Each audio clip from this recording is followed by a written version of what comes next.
corrección no es opcional, es necesaria. Romanos capítulo 8, verso 28 dice la Escritura: todas las cosas ayudan para bien a los que conforme a su propósito son llamados. Si en tu vida hay un propósito de parte de Dios, quieras o no quieras, vas a ser procesado. Vas a ser llevado a un proceso de corrección. ¿Por qué? Porque Mateo capítulo 11 dice la Escritura: venid a mí todos los que están trabajados y cargados, y yo os haré descansar. No de tu trabajo natural, sino muchas cosas que hay en tu vida,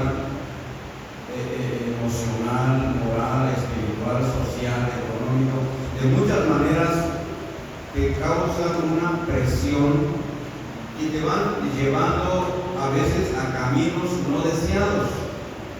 Decía el hermano, nos empezamos a separar de las acciones de la voluntad de Dios, pero desde ese momento Dios ya toma en cuenta nuestra acción y ya está teniendo también un plan de regreso, un plan de acción para hacernos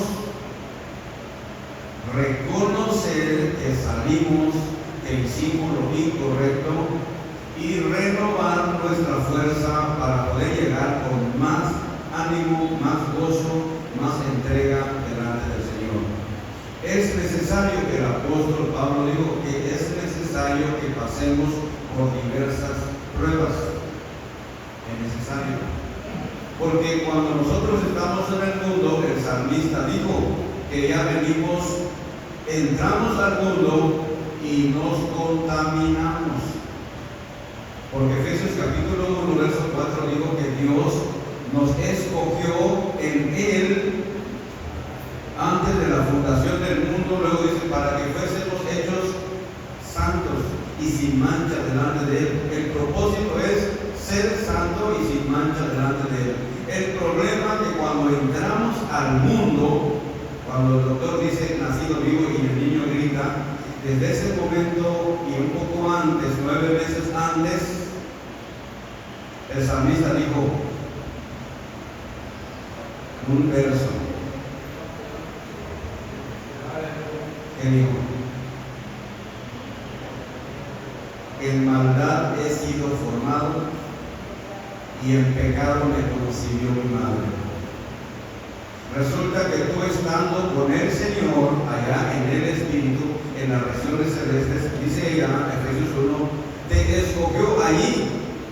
Y si te escogió allí, no tenías cuerpo, eras un espíritu. Y al escogerte allí, siendo parte de Dios, eras santo, eras perfecto, eras eterno, eras Dios, porque estabas allí en las regiones celestes, siendo parte de Dios. Pero cuando Dios decide sacarte de Él y mandarte al mundo y ponerte en un cuerpo, desde ese momento la vida eterna se cortó y empiezan a transcurrir días sobre ti. Y el médico dice, acaba de nacer un niño, 6:45 de la tarde, día tal, del año tal. Desde ese momento usted ya ingresó en ese cuerpo y el pecado tomó posesión por causa del cuerpo, que vino de forma pecaminosa.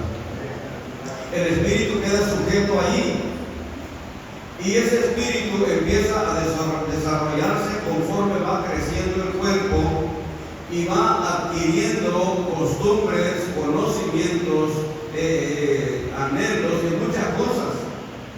Pero el pecado no se desarrolla hasta que la conciencia se empieza a ocupar. El niño no sabe lo bueno y lo malo. Está en el estado de Adán y Eva antes de hacer el pecado. No sabían lo malo y lo bueno, solamente lo bueno. Pero cuando pecan, ahora conocen lo malo también. Entra el pecado. El apóstol Pablo dice que por un hombre entró el pecado en el mundo y por ese pecado todos murieron. Usted estaba muerto por causa de ese pecado inicial. Pero hay algo que el Señor tenía que hacer, tenía que corregirte. Tiene que corregir esa forma pecaminosa que nosotros adoptamos al entrar en el mundo. Y yo no puedo reconocer a Dios en mi ignorancia, en mi falta de conocimiento, porque soy niño. Pero voy creciendo y voy entendiendo muchas cosas. Entonces el proverbista me enseña un verso y me dice, Proverbios capítulo 3, verso 6, que lo puedes buscar. Digo, el proverbista, reconócelo en todos tus caminos y Él enderezará tus veredas. Cuando empezamos a reconocer que necesitamos de Dios, que no podemos hacer las cosas por nosotros mismos, que no podemos solucionar nuestros problemas, nuestras ansiedades, nuestras necesidades, entonces nos acercamos a un ser espiritual que en un lado le llaman ser superior, en otro lado le llaman ser especial o espiritual, y con nosotros le llamamos el Señor Jesucristo. Porque Él es el que va a rescatarnos de nuestros pecados y perfeccionar nuestra vida. Entonces, cuando empezamos a oír a Él, entender a Él y hacer lo que Él nos ordena, nuestra vida empieza a limpiarse, empieza a cambiar, empieza a corregirse. Dejamos acciones, dejamos costumbres, dejamos pensamientos, dejamos ideologías, porque mucha ideología ha entrado en nuestra vida antes de conocer a Jesús, y eso Dios lo empieza a corregir. No la edad te va a dar el conocimiento.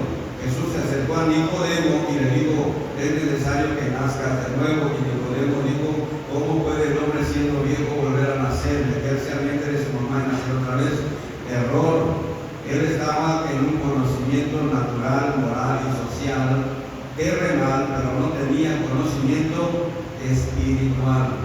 Y lo que Dios quiere es que tú tengas una conexión espiritual, porque ahí viene la corrección que hubo, que se echó a perder en el huerto del Edén. La conexión espiritual se perdió ahí en el huerto del Edén, y Dios quiere que se corrija esa conexión espiritual. Entonces nos empieza a inducir el Señor. Salmos capítulo 94, verso 12, vea lo que dice la Escritura. Pueden prestar a la Biblia, mis hermanos. Salmo 94, verso 12. Estoy yendo rápido en esto, porque hay mucho que decir acerca de la corrección, de la instrucción, de la santificación, de la santidad, de la limpieza, todo eso, pero estoy yendo un poco rápido. Verso 14, 94, 94, verso 12. Dice el salmista, bienaventurado el hombre a quien tú, Jehová, castigares, y en tu ley. Por eso yo le preguntaba, ¿a quién le gusta? Porque la palabra bienaventurado significa más que dichoso, más que feliz. Más que feliz. Por eso le pregunto si la corrección es felicidad. Amén. Yo cuando veo algo así en la iglesia y veo a algunos que no están atendiendo, que no están a lo que están, a veces le llamo la atención. ¿Usted cree que vienen contentos? Amén. Siempre hemos ocupado un verso que dice la Biblia que cuando fueres a la casa de Dios, ¿qué dice? Acércate más para oír. Y no te quedes allá al final o en la calle o en otro lado, porque eso es un sacrificio que ofrecen los que no tienen conocimiento. Y cuando alguien le dice eso a alguien que está allá afuera, hermano, ya me está regañando, me está señalando, me está... No, la corrección no es para que te avergüences, sino que la corrección es para que seas mejor. Para que seas agradable delante de Dios. Por eso viene la corrección. Para que tú seas perfecto, para que tú seas limpio, para que tú seas santo. El propósito de Dios es para que fuésemos hechos santos y sin mancha delante de Él en amor. pero para eso se requiere de la corrección. Pero cuando viene la corrección, lo primero que vemos es la cara del que te está corrigiendo y no lo vuelves a hablar. Y si viene cerca de ti, que haces a un lado, lo evades, porque sabes que si te ve, te va a volver a corregir. Amén. Entonces el salmista escribió este verso y dijo: dichoso, más que dichoso el hombre a quien tú, oh Dios, oh Jehová, corrigieres o castigares. Luego dice la siguiente parte del verso: y en tu ley lo vas a instruir. Primero te voy a decir por qué te voy a regañar. No solamente es un deseo, no solamente es un pensamiento, no solamente es un capricho, no, es un mandamiento. Es algo necesario que Dios puso para que te vaya bien. Lo dijo la Escritura. Para que te vaya bien y seas de larga vida sobre la tierra, requieres de hacer esto. Y cuando te empiezas a salir, el Señor solamente te está observando hasta que te mande una corrección.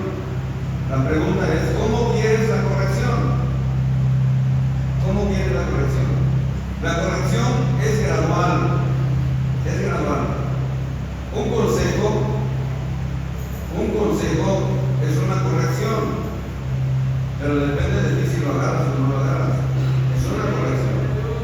Del consejo, luego después viene una exhortación un poquito más fuerte. Y después de la exhortación, y aún así no entendiste, viene ahora la reprensión. En Job capítulo 33, verso 14, la Escritura dice así: que Dios habla en una o en dos maneras al hombre, pero el hombre no entiende. No entiende. Lo habla por medio de sueños. Es que comí mucho, por eso creo que soñé esto. Una pesadilla que no fue comida. Dios te quiere enseñar algo.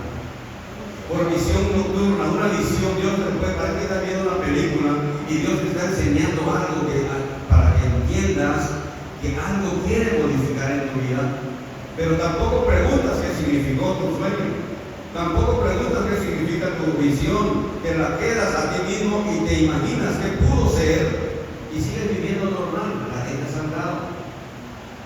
Luego dice la Escritura, en el libro de Job, más adelante, Dios empieza a modificar su forma de corrección. Ahora te manda un dolor de estómago, te manda un dolor de cabeza, te manda un dolor de huesos. Te vas con el doctor te escanea completamente, el doctor dice: tú estás sano, y dices tú: pero ¿cómo puedo estar sano si me estoy muriendo? Es que no es cuestión de médico, no es cuestión de ciencia, es cuestión de corrección de parte de Dios. A muchos le ha pasado: oye, ya fui al médico, me siento re mal de acá, me toman la tomografía, me hacen el ultrasonido, me hacen la radiografía, y que dice el médico que estoy bien, y entonces el mal no viene del estado físico, hay un problema que el Señor quiere corregir, no en tu estado físico, en tu estado espiritual.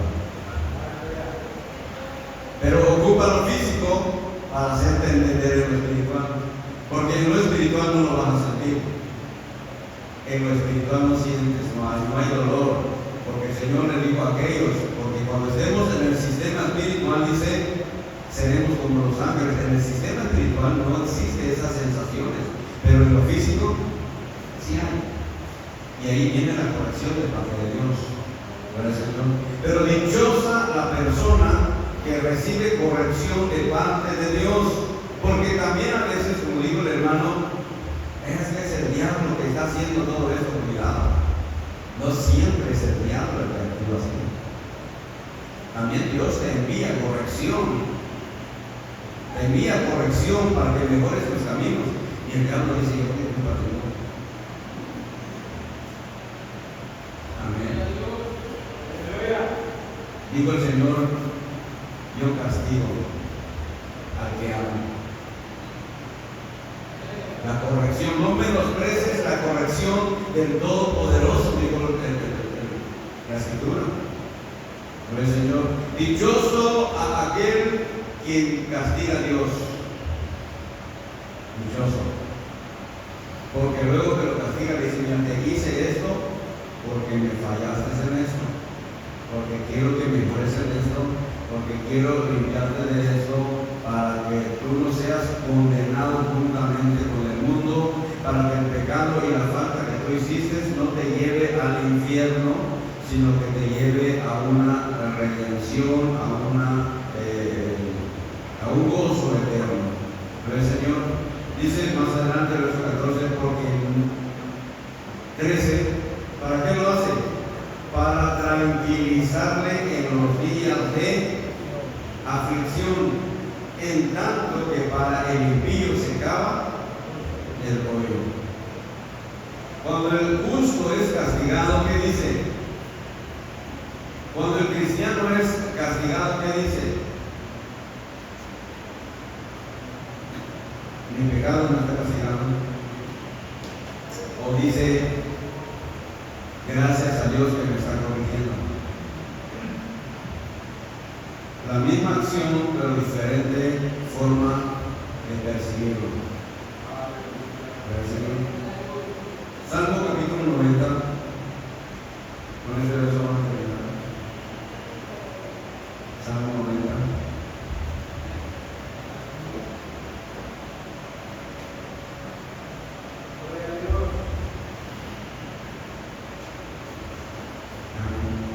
El verso 1 en adelante dice: Señor, tú nos has sido refugio en generación y en generación. Oye, pero si yo no conocía a Dios, aunque no lo hayas conocido, pero Él te estaba guardando porque tiene un propósito para ti. El diablo no puede hacer nada contigo si hay un propósito de Dios en tu vida. Te va a llevar, te va a causar algunos males, te va a provocar algunos problemas, pero no va a hacer más de lo que Dios le tiene ordenado. Cuando estaba tocando a Job, enseguida el Señor le dijo: está en tus manos, pero su alma le pertenece. La acción del diablo está limitada, está ordenado. Si Dios le dice no me lo tocas, no lo toca. A primera instancia le dijo: tócalo, ahí está él. ¿Y qué hizo el diablo? Mató hijos, mató empleados, mató borregos, vacas, bueyes, camellos, destruyó hacienda, quemó todo, pero Job no lo tocó porque el Señor le dijo: a él no me lo toques. Se limitó su acción. Regresó el diablo y dijo: mira, es que a él no le dolió porque no fue en su carne. Y el verso, el proverbio del mundo dice: nadie experimenta el pellejo ajeno. Como no lo toqué, por eso no sufrió. Déjame tocarlo. Piel por piel hará por su vida, por todo lo que tiene. Y dijo el Señor: tócalo. Y le limitó otra vez, pero su alma no pertenece. Amén. Si el diablo quiere hacer algo contigo, no es porque él quiere, porque el Señor le dijo: anda y hazlo. Amén. Anda y poncha la moto a Manolito, a veces se recupera.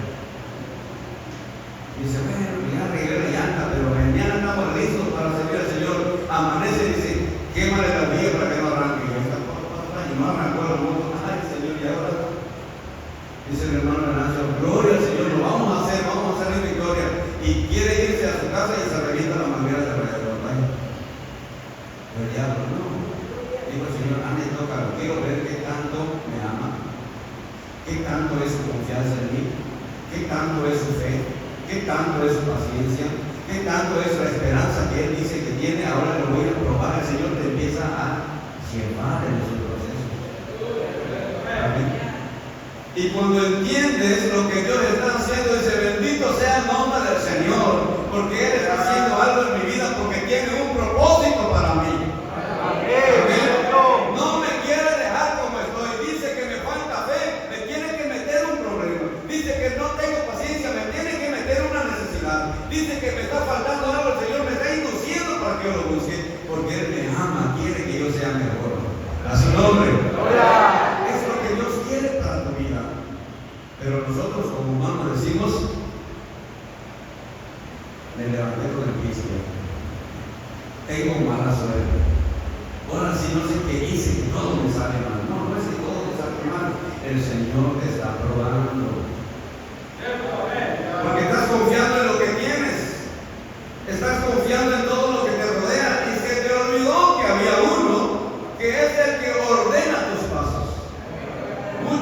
pensamientos hay en el corazón del hombre, pero Jehová ordena sus pasos. Yo voy a hacer eso, hermano, yo voy a traer 50 cajas de pizza, dijo el Señor, no, Él te va a hacer conmigo. Dios tiene el orden de nuestra vida, solamente que nosotros muchas veces no la entendemos y nos desesperamos por ello. Por eso el Salmo 90 digo así: Señor, tú nos has sido refugio en generación y generación, antes que naciesen los montes, antes que se formase la tierra y el mundo, desde el siglo y hasta el siglo tú eres Dios. Verso 3. ¿Y qué haces? Vuelves al hombre hasta ser quebrantado y dices, aleluya, es que no estás bien, estás mal, te voy a tener que transformar. Amén. Te voy a convertir en lo que yo quiero. Digo el Señor de Pablo, este hombre se cree capaz de hacer muchas cosas, tiene autoridad, tiene poder, tiene el respaldo del gobierno, tiene el respaldo de toda la iglesia. Saulo tenía el respaldo de toda la iglesia. Pero dijo el Señor, te voy a hacer un cambio, Pablo. ¿Y qué hizo el Señor? Lo encontró en el camino, lo dejó ciego y reconoció: Señor, ¿quién eres? Yo soy Jesús a quien tú persigues. Resulta que no estaba persiguiendo a ningún Jesús humano. Los hermanos tenían otros nombres, pero la iglesia a la que él estaba persiguiendo adoraba, servía, honraba y glorificaba a Jesús. Eran parte de la iglesia, el cuerpo de Jesús. Habían entrado a bautizarse en el nombre de Jesús, formaron el cuerpo de Jesús espiritualmente, y cada quien llevaba parte del espíritu de Jesús. Cuando Pablo los empezó a perseguir, Jesús dijo: me estás tocando a mí, duras cosas, que tal cosas contra la religión, te vas a lastimar tú solo. ¿Cómo? Ahorita voy y los agarro y los encierro y los mato. Y cuando choca se quedó ciego. ¿Quién va a prevalecer? El que pelee con Dios, ¿quién va a prevalecer contra Dios? Vuelves al hombre hasta ser quebrantado y dices: convertidos, hijos de los hombres. Conviértete. Más te vale que te conviertas y que no sigas sufriendo. Bueno, pero si sigues, pues aguántate entonces, porque van a venir más cosas. Y no es para la destrucción. Lee usted Job 33, del verso 20 en adelante, y ahí vas a ver, dice la Escritura, que el hombre que tiene la soberbia, que no quiere cambiar sus ideologías, sus costumbres, sus pensamientos, su forma de ser, dice el Señor, que Dios lo lleva a un punto donde empieza a aborrecer la comida, aún la comida suave. Los huesos que no se veían empiezan a aparecer, queda puro esqueleto, hueso y pellejo.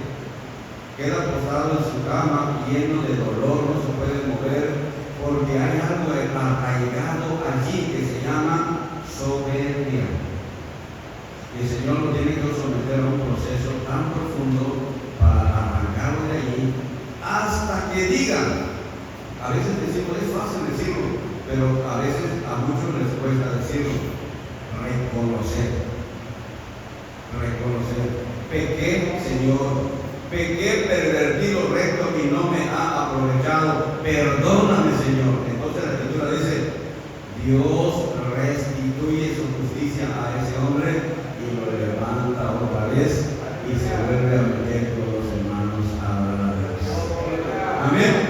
Dios tiene ese proceso, así que usted decide si quieres pasar más fuertes procesos o entiendes al primer consejo.